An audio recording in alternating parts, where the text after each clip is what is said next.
త్యాగాల గురించి మాట్లాడుతుండు, తెలంగాణ ఉద్యమం గురించి మాట్లాడుతుండు.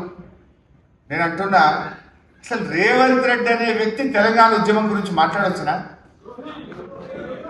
అసలు నువ్వు దయ్యాలు వేదాలు వలిచినట్టు త్యాగాల గురించో తెలంగాణ పోరాటం గురించో తెలంగాణ ఉద్యమాల గురించి మాట్లాడితే, రేవంత్ రెడ్డి మాట్లాడితే దయ్యాలు వేదాలు వలిచినట్టు కదా. నా త్యాగం గురించి మాట్లాడుతున్నాడు ఆయన. అరే మేము జైల్లో పడ్డాం, రైలు పట్టాల మీద రెండు రోజులు కంకర రాళ్ల మీద పండుకున్నాం, జైళ్ళలో పడ్డాం, లాంటి దెబ్బలు తిన్నాం. మేము అరెస్ట్ కానీ పోలీస్ స్టేషన్ లేదు, 300 కేసులున్నాయి నా మీద. ఈయన మాట్లాడుతుండే హరీష్ రావు అట ఏం త్యాగం చేసింది. అరే నేను 2 సార్లు ఎమ్మెల్యేగా రాజీనామా చేసి తెలంగాణ కోసం అసెంబ్లీలో గర్జించినాం, ఎందుకు తెలంగాణ కావాలో.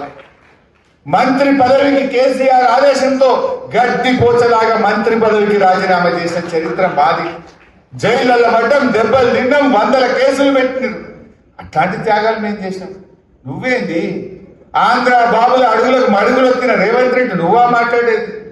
రాజీనామా చేయలేదంటే జిరాక్స్ కాగితం ఇచ్చి వెన్ను చూపి పారిపోయిన దత్తమ్మని రేవంత్ రెడ్డి ఈయననా మాట్లాడేది? ఇవాళ ఈయన మాట్లాడుతున్నావు త్యాగాల గురించి, తెలంగాణ ఉద్యమం గురించి.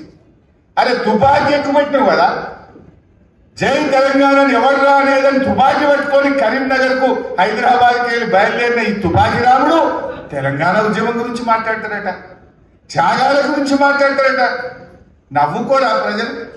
నీ మొహానికి ఏదైనా జై తెలంగాణ అన్నవా? ఏదైనా పోరాటం చేసిన వాళ్ళు త్యాగాల గురించి నువ్వు మాట్లాడతావు.